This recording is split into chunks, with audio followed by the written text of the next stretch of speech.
Ymir. In Norse mythology, everything starts with Ymir, the original giant, and honestly, the most unlucky one. He wasn't born, he just sort of showed up in the void of Ginnungagap, where icy rivers met fiery sparks. Out of this cosmic freezer burn, Ymir emerged, sweating giants out of his armpits.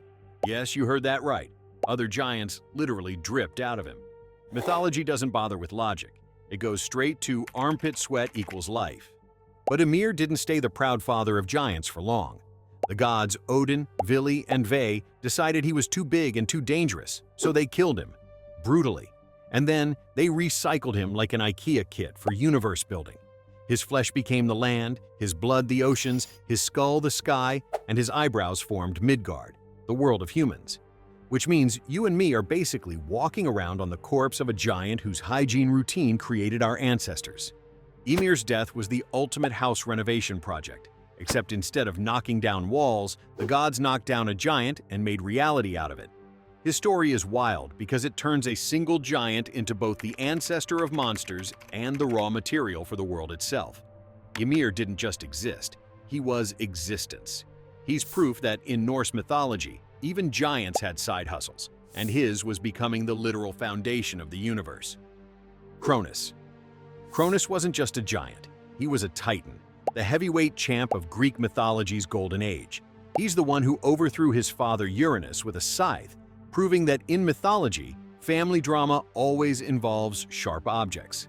Once he became top dog, Cronus ruled the cosmos, but he had one tiny problem.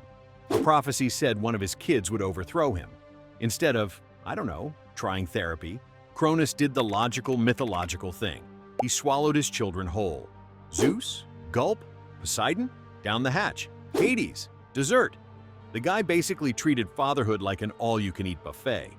But like every paranoid tyrant, Cronus overlooked one detail. His wife Rhea smuggled away baby Zeus, who grew up, forced Cronus to puke out his siblings, and then overthrew him in the ultimate family feud. Cronus was banished, and the Olympians took over. Cronus is fascinating because he's not just a giant. He represents the endless cycle of power struggles. Son beats father, then son gets beaten by his own son. It's like a mythological version of workplace politics, except with more decapitation and fewer HR complaints. Cronus might have lost, but his legend stayed huge, literally.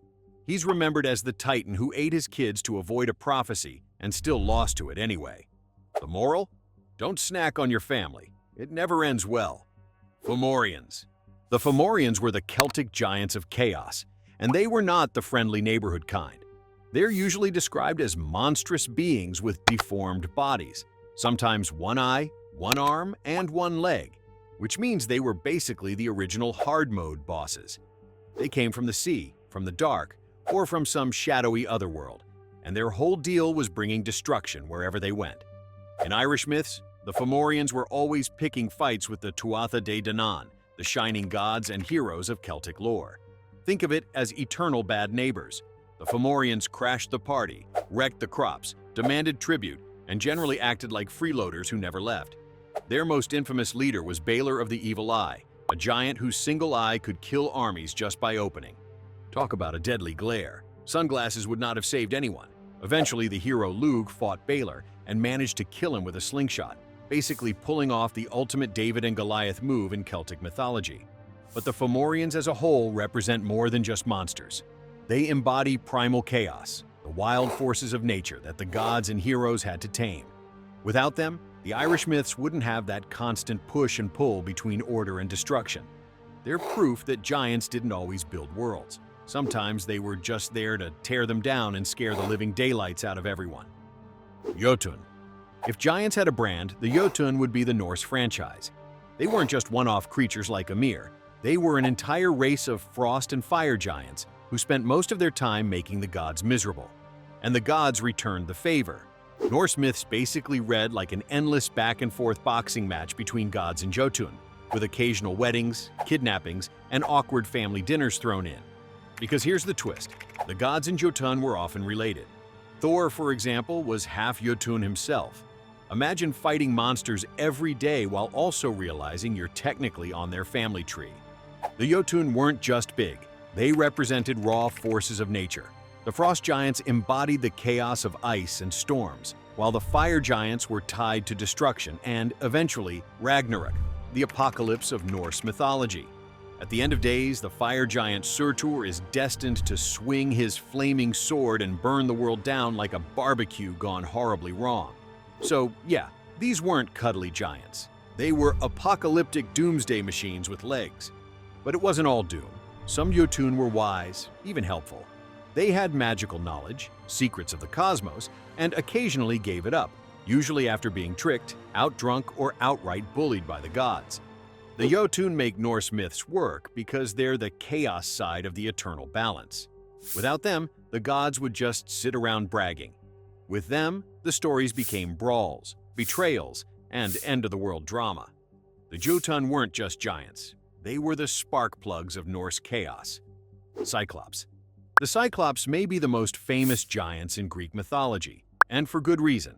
They're giant, they're strong, and they've got one big glaring flaw.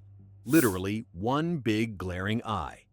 The name means circle-eyed, and these guys were builders, smiths, and occasional man-eaters. The first batch of Cyclopes were craftsmen who forged Zeus's thunderbolts, Poseidon's trident, and Hades' helmet of invisibility. Without them, the gods would have been a lot less armed and a lot more vulnerable. Basically, they were the unpaid interns who built all the cool toys. But then you get the other Cyclopes, the more savage, less helpful ones. Enter Polyphemus, star of the Odyssey.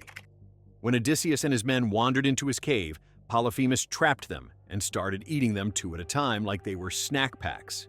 Odysseus, being clever, got him drunk, blinded his single eye with a burning stake, and escaped by hiding under sheep. It's one of the most famous brains-over-brawn stories in mythology, and Polyphemus doesn't exactly come out looking like the sharpest tool in the shed. Cyclopes are fascinating because they're both creators and destroyers. On one hand, they forged divine weapons. On the other, they ate unlucky travelers. Their single eye makes them instantly iconic, but it also marks them as outsiders, never fully trusted, often feared, sometimes useful. They're proof that in mythology, giants don't have to be subtle to be unforgettable. One eye, one brain cell, infinite trouble. Nephilim.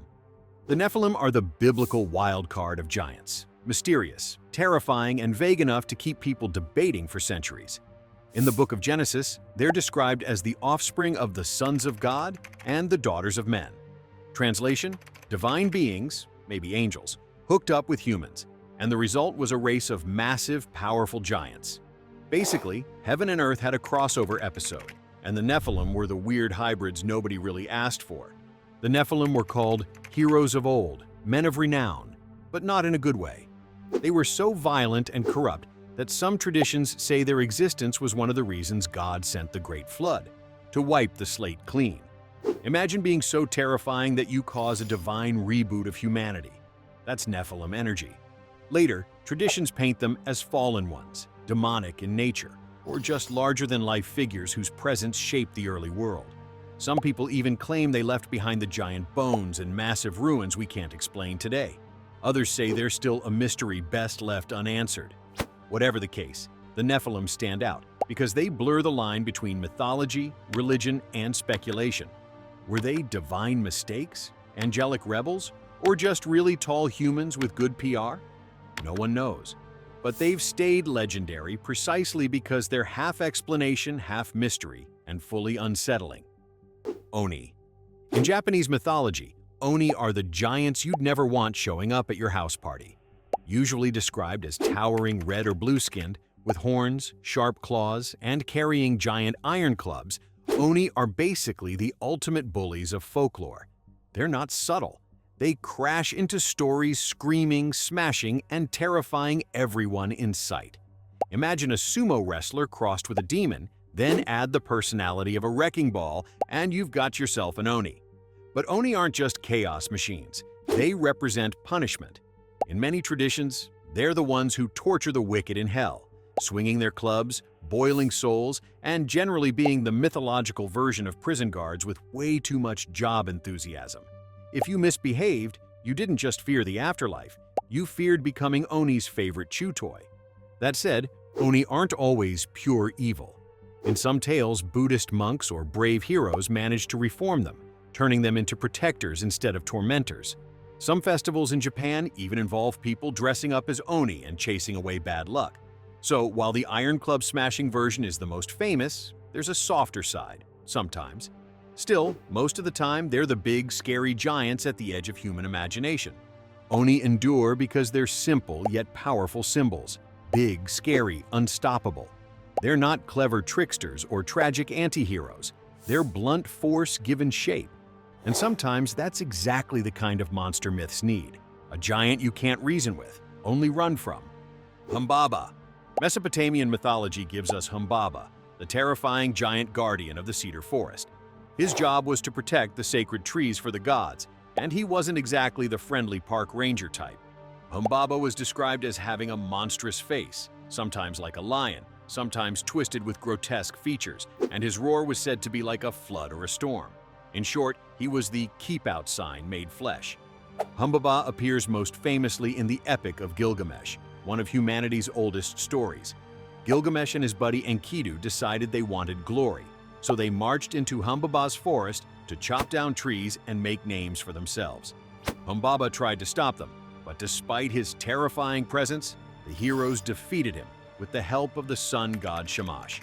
They cut off his head and carried it home like a grotesque trophy.